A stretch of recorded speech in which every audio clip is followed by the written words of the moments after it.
Welcome back to Moranda-Media. This here, we're going to be talking about Rain Oxford. And Todd Meneses. Rain Oxford is a very unique author books I just kind of fell in love with, and they're narrated by Todd and everything. This is going to be a quick question and answers and everything. I guess first, how are both of y'all doing today? Really good to be here. Thanks for inviting me. I guess we'll just jump right into the questions. First off, what were you like at school, and did you have any favorite subjects? I had ADHD and an overactive imagination, so I wasn't the best student. Pretty much all I wanted to do was read all day long. And then when I when I started writing, I learned to focus. And then I started to figure out that my classes can help me be a better writer. So I started paying attention, particularly in English class and then other classes. And I really liked English, except that we kept getting assigned really boring books that I was not interested in. So that was a bit of a hindering. But so pretty much I liked math. And then in high school I really loved psychology. My favorite subject in school, in case you're wondering, was science and biology. In fact, I almost became a veterinarian. That's what I started in college with until I switched to journalism and theater. Alright, also I have read in other reviews that you lived in Japan for a time. How has that influenced your books? Well, everyone who's read the Guardian series knows that the main world in there, Duran, is based on Japan. But actually all my books are influenced by my going to Japan. The excitement, sitting in a plane, sitting in a train, sitting in a bus, the things I've seen, the being able to go explore, it was all very exciting and very new, and that has influenced all my books. Did you ever see yourself as a writer, and if so, who inspired your work? Well, I've always loved books. I didn't actually get into writing until I was about 12, and from then I really knew that's what I was always supposed to do. As far as influence goes, the major person who influenced me was my dad, because he always believed in me. And the major books that influenced me, first of all, was Harry Potter. I know that influenced a lot of people. And then after that was the Myth Adventures of Skeeve and Oz by Robert Asprin. It's probably my favorite series that I've ever read. Alright, Rain, also have you always wrote books? Have you ever done any poem books, short movies, or other stuff like that? I have done some poems, maybe about a dozen poems. 2 or 3 short stories that will never see the light of day. Most of them were for school projects, because my books are so influenced by the characters. I've never been happy with any of my poems or my short stories. Where would interested parties view or buy your work? My regular English titles are available in ebook, paperback, and audio via Amazon. Of course, all my audiobooks are available on Audible. All my translated books are actually available pretty much anywhere you can get books. And I have a lot of translated books by now. Alright, Rain. Also, can you give us a little bit of insight about the Guardian's Grimoire, about the main character, and also maybe a little bit about the whole book series in general? I've never been good at summarizing my own work. The Guardian series is basically about this guy named Dylan who, at the beginning of the first book in the Guardian's Grimoire, he's living on Earth. He's very normal. He thinks that that nothing interesting will ever happen to him. He's smart, he's sarcastic, but things have always been a little weird around him. He always chalked it up to just having bad luck. Then he ends up finding this book in his yard that has a bunch of words in it, a bunch of names in it. Most of them are in different languages. he doesn't think anything of it. He sets it on his bookshelf, forgets about it, and then there are murders, and he ends up getting visited by Kiro, who goes by Edward, and he is the guardian of another world, this world called Duran. And the guardian of Earth, the guardian of the book that Dylan has found, has been killed by a dark god, and he is going to have to learn magic. Dylan's going to have to learn magic to protect his book from this god now.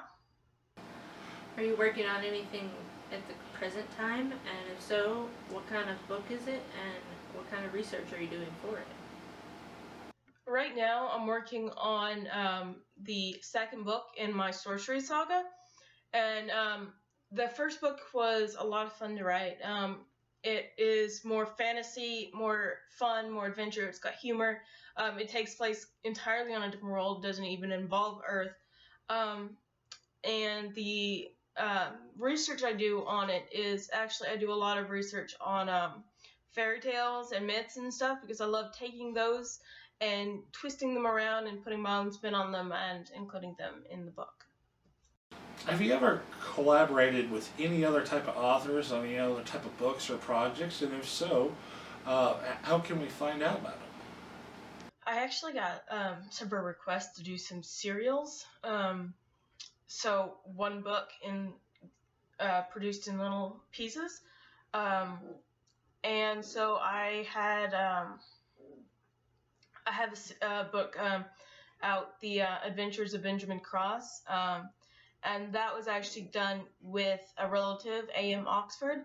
And the reason I went with that he and I worked together is because he has a very unique and very entertaining brand of humor. In fact, he did most of the first book in the serial. And then he just kind of handed it to me and said, hey, you finish this. And so I did a lot of the filler, and I was basically an editor. And then, I mean, it was a lot of fun doing it. And then the second one, we tried to do more of it together. It worked out okay. He has a very different type of writing style and writing humor than I do. So you can definitely see the differences, what I put in and what he put in. But he's a great author, and he's going to put out a series of poems and artwork of his and short stories that he wrote eventually. When you start to write your books, do you have to set aside a certain amount of time to do so, or are you just kind of writing when you feel like it? I pretty much write all day, every day. When I'm not writing, I'm usually doing research. When I put out a book, I normally will go watch a series or something on Netflix, but I get up, I eat breakfast, I write, and then I write, and I write, and I write. I usually can't stay on the same book all day long, so I'll go and work on a little bit of a side project, or I'll do research, which will usually lead to other side projects. You have like a special typewriter that you have to write at this certain desk in the corner, or anything like that? I have a desktop and a laptop and notepads all over the house. So I don't like writing in the same position all the time, so I'll take my laptop and I'll go sit out in the living room, or I'll go sit at the table and write, or I'll go sit down in the chair, I'll go outside sometimes. I love road trips when I just sit in the car and write on my laptop. Where do you get the inspiration for your books and your characters? And also, do you imply part of yourself into any of your characters as well? Well, I guess that would be kind of obvious because it's all in your head. So, I guess it would all be you, wouldn't it? Well, most writers would tend to put a little bit of themselves in their books, but not necessarily. Depends on what kind of book it is. Yeah, that's true. Because if you're just writing about someone else, then you wouldn't really put, yeah. Mm-hmm. I see your point. I can get ideas from characters, from basically anything, from people I meet to TV shows I see, I'll hear somebody's name and just suddenly come up with an entire character based around that name. And the all my main characters are influenced by people I know. All right. Did you work with a plot structure and everything, where you just kind of break it down into different sections, or do you just kind of write out as it flows through you? It depends on the book. Usually, it depends on how easily the book comes to me. I'll typically start a book with a paragraph or two of what I want to happen in the story, and I'll start writing, usually with an action scene or clearing up something from the previous book. And then once I get past that, I will write a chapter by chapter breakdown of what's supposed to happen. That really never ever happens the way I plan it to happen. My characters just do what they want to do. So it's pretty much just a guideline, but it really depends on, like a character will just pop into the story that I wasn't expecting and change the entire storyline, or characters will change their personalities on me, and that will change the rest of the series. What would you say is the hardest and easiest thing about writing? Well, the hardest thing would be knowing exactly how that I have to know exactly how my characters will interpret my characters and everything I say and do. Particularly like for my mystery series, the Elemental series, is I have to know that my readers will pick up on these subtle little hints and things that people say. It's actually a lot of fun when my characters don't know what's going on and the readers do. And the easiest part would be when it's going well, when I can just write and write and write for hours and hours and it's just flowing out. That'd be the easy part. How long does the average book take to write? I know life can be very crazy at times. It depends on the book and how much research I have to do for it. Like the Guardian series was really easy. It took like no time at all. I could easily read and edit 100,000 words in a month. But the books like my Elemental series, where it's based on Earth and I have to do a lot of research on the different elementals and the characters, it can be a lot. It'll take a lot longer, especially if I get writer's block. Do you ever get writer's block? And if so, how do you overcome it? I do get writer's block. Usually overcoming it is just a matter of going on to a different book or a different part and coming back to it later. But sometimes I can end up in a hole or having to rewrite the entire book. So sometimes I will just take a day and go binge watch a series on Netflix or read some other books. Reading books usually gets me out of it. What are you currently reading now from other people? Right now, I'm reading The Games of Supervillainy by C.T. Phipps, the second book in the Supervillainy saga. It's cool. It's a fantasy about superheroes and supervillains. Also, do you proofread or edit your own books? That you sub-hire that out to someone else? Or you just kind of like get done with the book and kind of go read through and edit later on as you're working on the next book in the series or something like that? Typically, I revise and edit after I'm done with a large part, like a chapter or a large scene, and then when I'm done with the book, I'll go back and edit again and revise, and then I will give it to my editor and my proofreaders, and when I get the feedback from them, I will go through it all over again, make sure everything's clean and sparkly. What can you tell us about the cover art on your books? Is there somebody special that you like to do your cover art? And is there any special significance behind it? I did the cover art for the Guardian series and the Elemental series. There's no real significance to them, but most people don't realize that the symbols on the Guardian series are all different, and they're all the actual symbols of their worlds. And my Sorcery Saga, the first book was done by Brooke Gillett, and she's great, so I hope she'll do the rest of my series.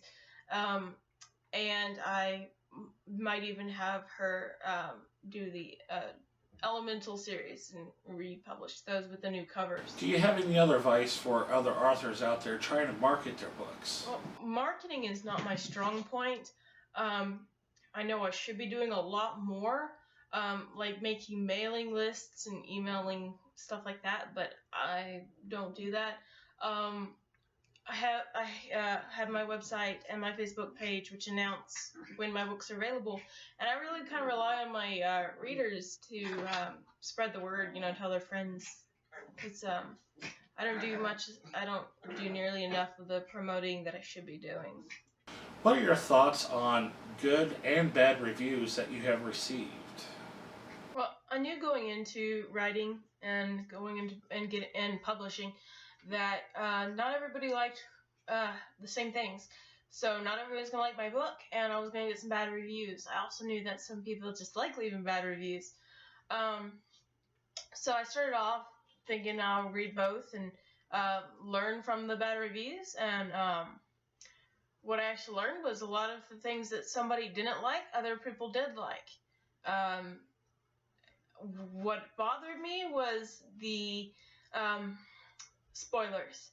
Too many people leave spoilers. I do like getting positive reviews. Makes me feel good, makes me know that, I'm making some people's lives a little better for a couple of hours. But typically, I don't read reviews very often, just because I get frustrated when there's spoilers. What are your views on social media? And if you like social media, what kind of sites would you recommend for aspiring authors? And also for people to get into contact with you. I know I spoke to you a lot over through Facebook and a few times through Twitter and everything. I spoke to Todd a lot through Twitter. I have a website, free WordPress website, where I keep the books that are published, the books that are in audio, release dates and everything, just organized. But I use Facebook author page as the way that's the best way to get a hold of me, because my phone has a little ding every time I get a Facebook message, and that's where I make my announcements and stuff and ask people what they think about upcoming ideas. I have a Twitter account, but I don't really use it. We all know at times that writing can be stressful. How do you relax? My favorite way to relax is to read other books. I've actually started getting into audiobooks. Like, I'll listen to audiobooks when I go to bed, just to de-stress. Sometimes, like, when I've finished a book, I will get on Netflix and just listen or just watch a whole season of something, or a documentary. I love documentaries. When you put your books on Audible and Kindles and electronic devices, do you format those yourself or do you have someone else do it? For my ebooks and paperback books, I do the formatting myself. For the audiobooks, that's really Todd's doing, I guess. I know he uploads the chapters in chapter by chapter format, and then I guess they put it together. I don't really know how it works with ACX. Also, did you ever make any marketing mistakes that you would recommend people try to avoid in the future that, happens to everyone? I think my biggest marketing mistake is a lack of marketing. Like, I know I should be putting it on those websites where they do the promoting for like $300 for a post on Facebook, but I don't think that those help much, because that's not how I find out about books. I find out about books because I see them that are like the books that I've enjoyed. How did you start working with Mr. Todd Meneses? Well, I kept getting told that my Guardian book would make a good audiobook, and I really wanted to hear it, so I put it on ACX for narration. And what that does is narrators can see my audition script and audition for it. I didn't think I'd get any auditions because it was so long. It's over 175,000 words, and I thought, who in the world would want to narrate 19 hours of book? And that was Sunday night, and I went to bed and got up in the morning for work, and there was Todd's audition, and I loved it, and it was better than how I pictured it. So that was it, and from then on, he does so well with all the different characters and all the different accents that I'm always happy to work with him. And also, how has your experience been working with him compared to working with other narrators and everything for audiobooks? I've been pretty lucky as far as narrators go. Of course, Todd's narrated most of my books, but I haven't had any really bad experience with any narrators. Todd is really awesome to work with because he has such a awesome range of voices and accents, and he always really understands the characters, and he always really understands my writing. Also, a little more on that question. Like, whenever you work with Todd for the voices and everything, I mean, did he just kind of, like, how'd the audition go? Like, did he, like, just give you a sample of voices that he thought would go with the characters? So, with the Guardian's Grimoire, he gave me the audition, and I basically said on the audition, this character's in his early 20s, he's sarcastic, he can be goofy, he can be serious, and Todd gave me the audition, and I loved the voice. It was perfect. It was exactly how I thought of Dylan sounding. With the rest of the Guardian series, most of the character voices and accents and everything were described. And so when I get a chapter, I'll hear a new voice, and I've never had a problem with any of them. They've all sounded great. When he started doing Elemental, I gave him a character sheet describing the characters, especially since some of the characters have secrets that influence how they behave. So actually he knew a lot more than the readers going into these characters, particularly accents and ages and stuff. And like when I heard Devin's voice, it was surprising because it was also so perfect and so different from Dylan's. And we're back. We are now talking with Todd Meneses. Alright, so Todd, how has your experience been working with Rain Oxford? My experience working with Rain has been really excellent. She writes really well, which translates into a good audiobook because it helps me as a narrator know where she wants the characters to go and what the characters are supposed to do and how they're supposed to sound, which also helps. And she gives a lot of feedback, which I as a narrator like. I don't know if all narrators do, but I like it, and it's really great. Can you walk us through your inspiration for the voices for the books that you have read?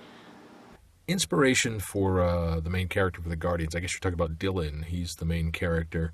Well, again, Rain gives me the inspiration because of what she wrote, saying that he's, a sarcastic college kid. It's been a while since I've been in college, obviously, but I kind of based it a little off of some actors, and Jay Burkhall, I think is his name.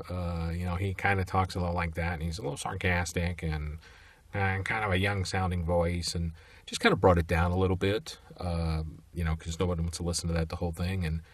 And Dylan's kind of, yeah, if you want to do that, that's fine. That's what we're going to have to do. But come on, really. Hey, where's Luke Skywalker and the Millennium Falcon? That sort of thing. So you just change it up a little bit, and you kind of get the personality. You want to bring out that sarcasm that is the main character for this book. Where does the main character from the Guardian Grimoires character come from? I mean, do you ever use that particular type of voice in any other voice acting you do? Some of the inspirations for some of the books that I've read. I've done a lot of zombie books, a lot of fantasy books, Rain's fantasy books, a couple of others, superhero and zombie book, some religious books. I mean, there are all sorts of different things, and each one of them brings their own unique challenge to them. Each one is a little different, and you have to do your research on the books to find out what you're going to do and how they're going to sound and where you're going to take them, and above all, you have to read the whole book before you start to narrate. How long would you say that it took you to become the actor and voice artist that you are today? It's taken a couple of years to be a voice actor. I was in radio for many, many years. And, I did commercials, did voices, did voiceovers then, and it naturally progressed. I got into the audiobook end of it a couple of years ago, and I really love it. It's what I've always wanted to do, is narrate audiobooks. And so now I've branched out into that. I still do commercial voiceovers. I still do just straight narration for things. And, there's a couple of museums if you go to in the South that my voice, if you play the little button, is what's telling you what's happening, or so forth and so on. And that sort of thing always happens. There's a couple of specials that I've done for PBS narrating and things like that. But audiobooks are where I have the most fun. They're the most work and the most challenging, but I have the most fun doing those. Is there a limit on the number of voices you can do? Have you ever, counted them out, see if you can do 30 or 18 or 185 or something? Is there a limit to the number of voices? I don't know. We tried back when I was in college. Like I said, I've been doing voices forever. Ever since I was a kid, I've been doing different voices, cartoon voices, voices of friends, voices that I heard on the radio, et cetera, or TV. And I think one time we counted, and it was close to 500, but that was a long time ago. And I don't know if I can get that way now, celebrity impersonations, et cetera. I never really sat down and thought about it and counted them. And I know a lot of people like to do that and think that's interesting and great. But just being able to do someone's voice is a little bit different than talking in that character's voice and thinking like that character would think, and so forth and so on. So it's a little bit different than just anybody. A lot of people out there can do impersonations and do voices, but you got to be able to think as the character in order for it to work and to make it believable. When you first get a new book to read, for your Audible books, do you read the whole book first, or do you read as you go and come up with the voices as you go? You have to read the whole book first, as I said earlier, to find out how all the characters are, where they're going to turn out. You may start out at the beginning of the book with a character, and just like in a movie, that you think is the good guy, and he turns out to be the bad guy, or you're the guy that you think is the bad guy, turns out to be the good guy, et cetera. And that all has to be reflected in the characters and the voices that you do for the book, and when you're bringing it to life. It really is acting. You have to act out the book and act out the characters, and that's what I try to do. I make notes as I go along and read the books on each character. As you know, Rain has a lot of characters in her book. She likes to write with a lot of characters. So you have to kind of keep those straight, know who says what, and I also record a little snippet of the voice that I think will fit for that character at the time, either on my phone or my iPad as I'm reading. Doesn't mean I always keep that voice. Sometimes I change it. There's been a couple of characters where I've changed the voice 3, 4, 5 times as I'm reading the book, just because as I get into the reading of the book, it doesn't feel right. It doesn't feel like it really reflects the character and what the character should sound like. So sometimes I do change them. Not always, but sometimes I do as I go through a book. And hopefully I get them all done before I come up with voices before I get to that point.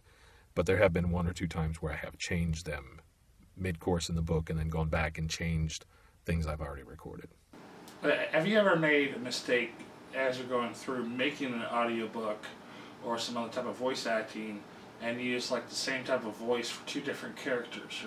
I made a mistake and used, in fact, in Guardians, there was a segment, Rain pointed this out, that I read, and I got through, and it was towards the end, and I read it thinking it was one character's voice, which at the time as I was reading it, I thought, okay, this can't be this guy. It doesn't seem right, because I thought he was already dead. And turns out it wasn't that guy, it was somebody else. But I read it in his voice, and she pointed out, no, that's the other guy you need to read it as. And I went back and just corrected that one segment. So, yeah, occasionally we do make mistakes going through it, and that's what hopefully editing will catch. We saw on your webpage that you do radio work. Do you prefer that, or would you prefer to do the audiobooks? Radio work versus audiobooks, wow. Both are fun. Both are entertaining. I've had a lot of fun doing both. It's very close, very close, radio and doing audiobooks. When I was doing morning radio, I did a lot of characters and voices, and the whole morning zoo thing back in the 80s and early 90s. And so a lot of that did translate over into doing audiobooks and voiceover work. But if I had to pick one or the other, I kind of like the audiobooks just because I like being by myself. I'm doing it all my own here. I'm in my vocal booth in my home studio and just having a blast doing it and not having to worry about, queuing up the next, this isn't something old, queuing up the next record or getting the next record ready in the computer and what I'm going to say next, et cetera, et cetera. I've read before on a few of your informations that you used to do radio work. Do you still also do radio work at the current time? I still do some radio work, yes. Work for the New Orleans Saints radio network. I do a pregame show for them. I spot for the team. I help run that network. So I do that also. And that's a lot of fun. Talking sports, that is a lot of fun. I do that once we get into football season. And then things get really incredibly busy with audiobooks and football. Have you ever called in to school sick for yourself doing a voice? I may have done that when I was younger myself. I've never called into school sick and used a fake voice. I don't recall ever doing that, to be honest. I've called in sick, but the schools I went to, your parents had to call in. So usually if I was sick, I was really sick. I think my senior year maybe, when you were driving to school, you could have called in and done that, but we didn't have cell phones back then. And my mom left for work after I had left for school, so I couldn't really go back home and use the phone then. So no, I didn't really call in sick, and I've never really called in sick at work and done that either. That's something I haven't done. On average, how long would you say it takes you to do a reading for an audiobook? How long does it take to do a book? Depends on how long the book is. Got to read the book, got to get the notes, get everything ready. I try to read them all and read them ahead of time. While I'm doing one book, I'll be reading another book and getting that one ready to work on. So I'm already reading some of the other books that Rain has done to get ready for those in the series, as well as other books from other authors that have asked me to do their books as well. It's a continual process, and you got to keep reading, got to keep preparing. How long does it take to prepare a book? Again, depends on the length, depends on how much I've got to do, prep work, looking up words, phrases you don't know, things like that. And coming up with the characters, depends how many people are in the book that you have to voice. Sometimes you have throwaway characters that just have one or two lines here. Really don't worry about that. I'll just come up with those on the spot. But some of your main characters that are going to be recurring and you have a lot to talk about, it takes a little bit of time to come up with those and craft them. So I'd say on an average, like a book like The Guardians, just to get ready to record it. This isn't the actual recording, just getting ready to record it. Probably about a week maybe, a week and a half, something like that. Do you read for fun, or does it remind you too much of work where you don't want to get too burnt out on it? Do I read for fun? I read a lot of books that I'm about to record, so there's still some things I read for fun, but not a lot. I actually listen to audiobooks more than I actually read books, simply because it's gotten to be easier for me. I didn't get to see The Martian, for example, so I didn't have time to read the book because I was working on some other audiobooks, so I got the audiobook, and when I was driving around running errands, I listened to that. And R.C. Berry did a great job on that, as always. He's a really good narrator. And so I really enjoyed that book. I enjoyed some other things. Kirby Hayborn's another great audiobook narrator that I enjoy his work. And I also kind of learned from listening to what other guys are doing and what's happening in the business. We all kind of listen to each other and share ideas around. But as far as reading for pleasure, I don't find myself doing that as much anymore. When you are finished with an audiobook, do you edit the book yourself, or do you have someone else do that? And if you edit yourself, how does that work? Right now, I edit myself. Sometimes I will have someone edit. I've had someone edit a couple of other books, the last couple of books that have come out, because I had to get them out a little quicker. And it made some mistakes in them that got through, and then we had to redo things. So I'm back to self-editing now and trying to avoid making those mistakes. When I have to self-edit, it takes a little bit longer. On average, it takes about 4 hours for every hour of finished product. So say it takes me an hour to read it. What you hear on the finished product is an hour's worth of the audiobook. You can say about 4 hours. 4 times that 4 hours went into getting that 1 hour the way you hear it in the final product. Do you use any type of EQ or any other type of audio mixing software to help you change the voices around some? I don't use any EQ to change my voices. Everything you hear is just in my throat.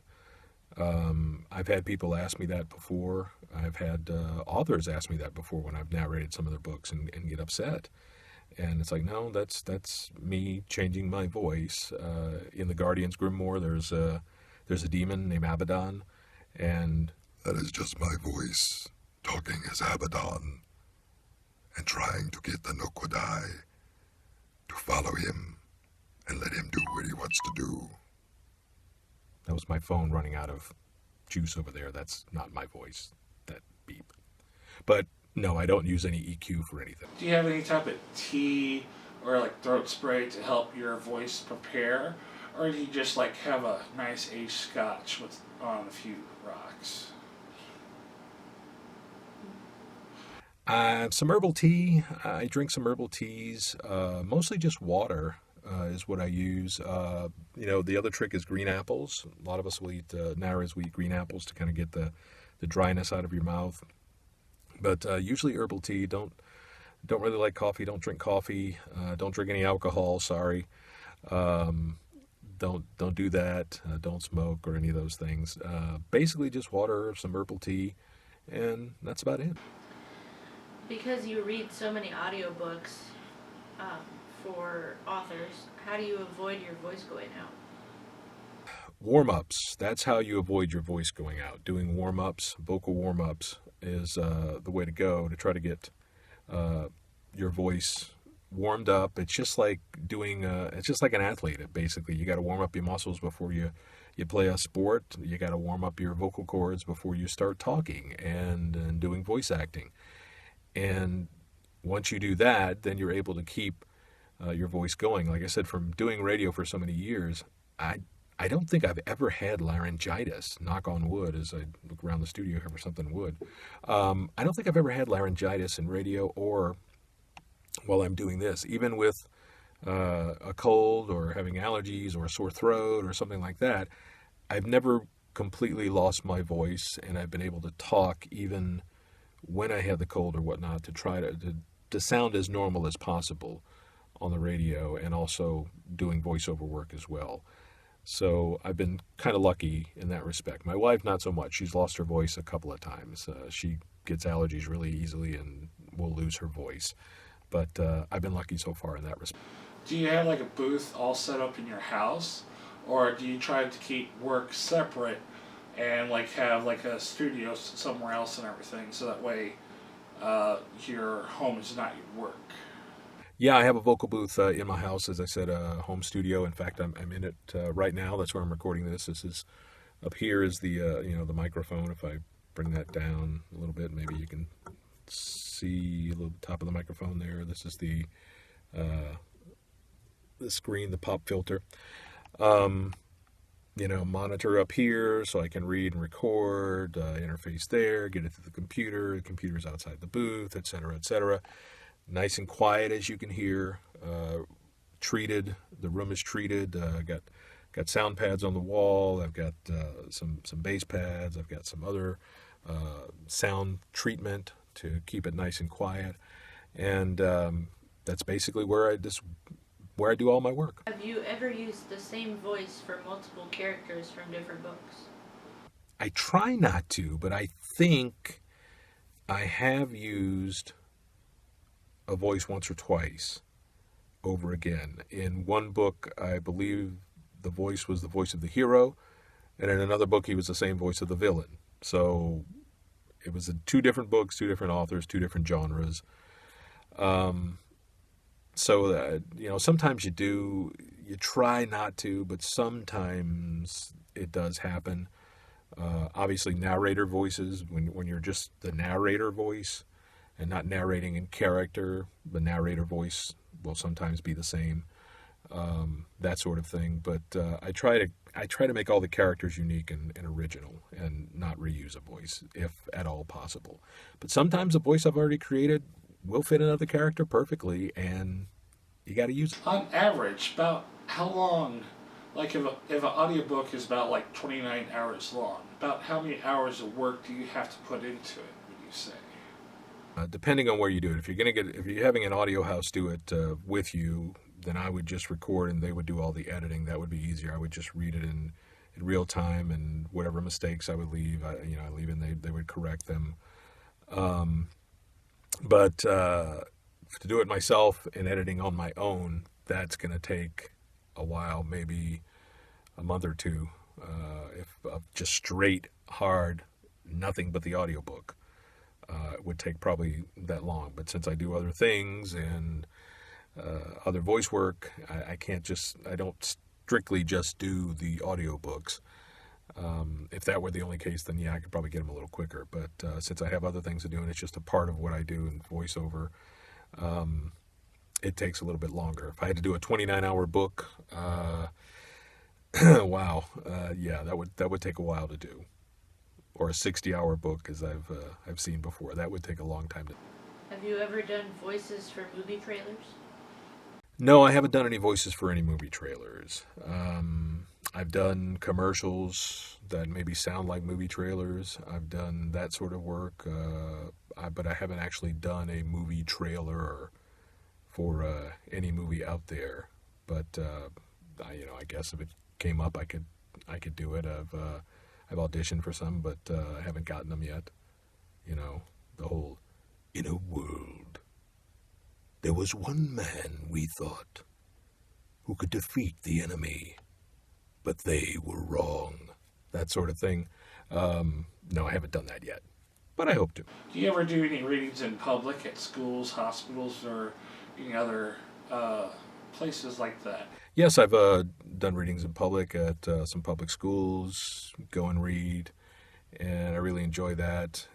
Did that for a couple of years, just volunteer work, reading to some kids in some schools, young kids, and it's really nice to see their eyes light up when you read the book and you're reading characters, especially if it's a character that they know, if it's a book about somebody that they know and it's a character that they know, and it just happens to be one that maybe I can somewhat do or sound like. You'll see their eyes light up, and teachers will tell me that later on they'll catch the kids trying to read the book and doing the voices as well, which is a lot of fun. So maybe I'm inspiring, or me and the other guys that do this are inspiring the next generation of voice actors. Do you have any hobbies that you like to do outside of work? Hobbies on the side. I'm kind of a geek, so I like video games. I play a lot of video games when I have time. Don't have a lot of time lately, but when I do, I play video games. I collected comic books for years. I think if I right outside my booth or in my studio here, I think I have about 10,000 comic books or something like that. And I really enjoy that. I enjoy,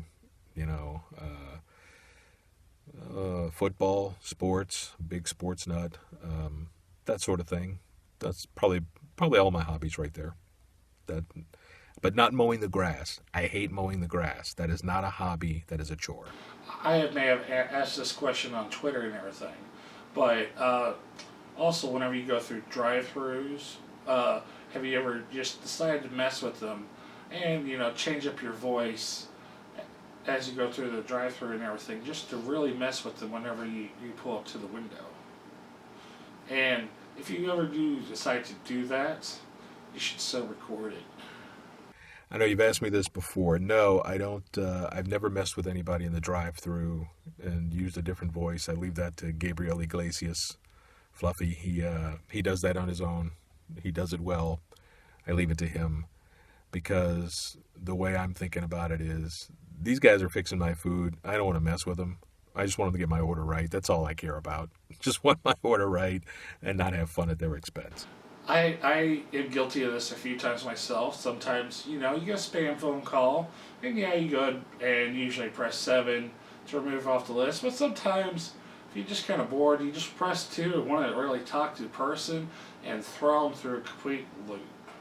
Do you ever do that as well? Now, telemarketers and things like that, different voice. Yeah, I have had fun like that, and a lot of voice actors will tell you we do that sort of thing. It's kind of our own little neat inside joke, where they'll call and or serve for a survey or something, and we'll give crazy answers and crazy voices and make things nuts. And it's really cool when you do it, because most people hang up on telemarketers, but when you start doing it to them, they hang up on you, which is really unique. And yes, I've had the pleasure of having telemarketers hang up on me because I was just totally out there with the voice or the answers I was given. What is the best voice acting job you feel that you have done? Best voice work I've ever done? Wow. Audiobooks. I mean, I really love doing the audiobooks. I'd say that's some of the best work I've done. I've done some commercials that have won awards in places.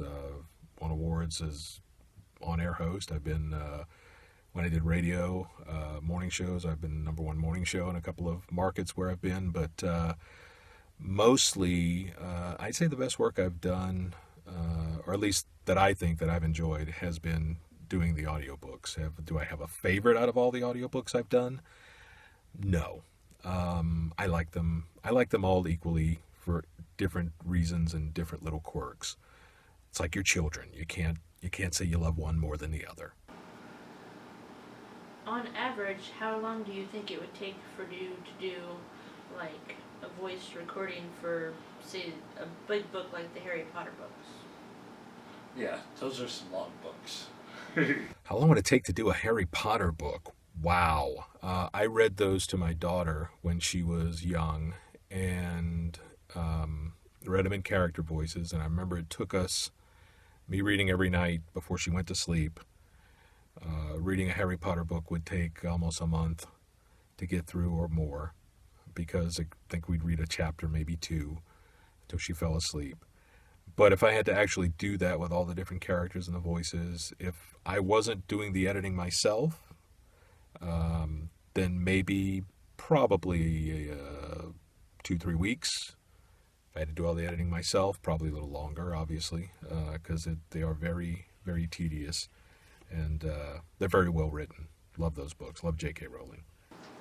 Also, have you ever had to do voice lessons, or did you have to practice in front of the mirror, or did you just wake up one day and be like, "No, Mom, I don't want to go to school," a completely different voice, and be like, "What?" I didn't take voice lessons to do different voices. I took theater, improv, radio, obviously, broadcasting, um, and you just sort of learn to do different things. I've always been able to do voices.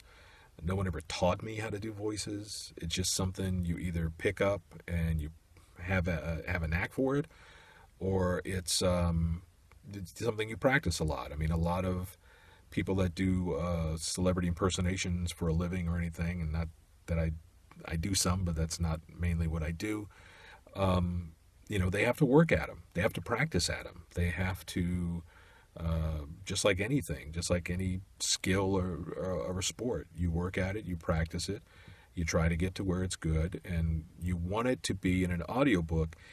You just want it to be so that you can distinguish between the different characters. It doesn't have to be very incredibly outlandish sometimes, unless the book calls for it and the book tells you exactly how this guy should sound or just how wild this guy should sound.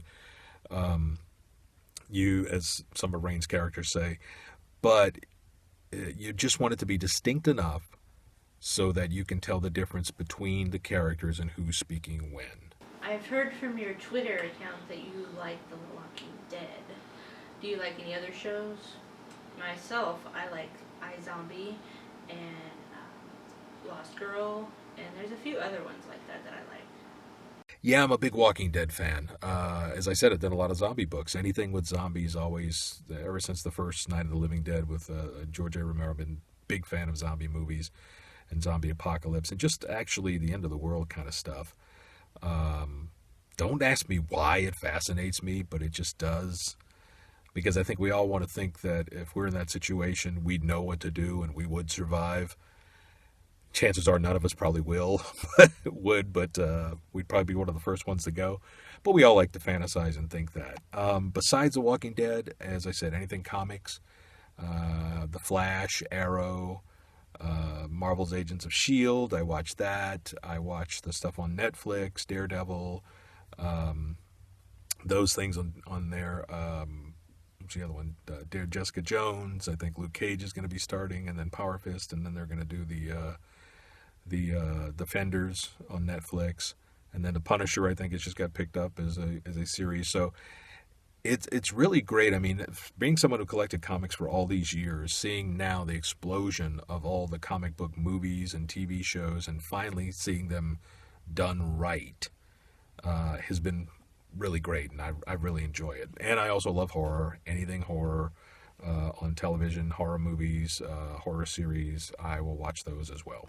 Where would viewers go to discover more about you and the work that you do? Best place to find out anything about me is obviously you can follow me on Twitter. It's at Todd Meneses, TODDMENESSES. And or you can go to my website and click there to follow me on Twitter, and that is www.toddsvoiceworks.com. It's about to be under construction, so I'm not sure if it'll be up and running exactly when you get this thing going, or if it is, it may be the older version, but we're about to do a complete overhaul of it and change it all around. So I don't know exactly when that's happening. Got to talk with the guy that's designing my website for me and see when that all happens. But yeah, it'll still be the same domain name, Todd's Voiceworks, all one word, .com, toddsvoiceworks.com, and find out everything you want to know about me, good or bad. Thanks, guys. We have many more questions for other people viewing this on YouTube, or feel free to comment below and everything. And hopefully if Rain and Todd have time, hopefully they can go through and respond to a few of the comments for other questions that you may have and everything. And for those watching this here on Columbia Access Television, feel free to also view it on our YouTube channel. That's youtube.com/SolarShedParts. And also a link of it will also be on our webpage, Moranda-Media.com.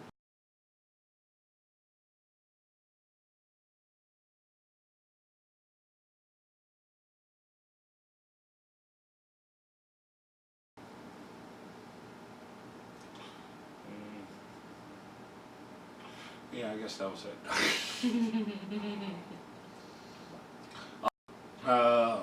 Yeah. And we'll see. I'll say this one here. Well, what are you doing? Why are you messing with me, woman? Is it standing up now? No. Is that thing always flashing in the middle? I don't know. Maybe it's almost full. Good, stopped recording. It seems to be still going.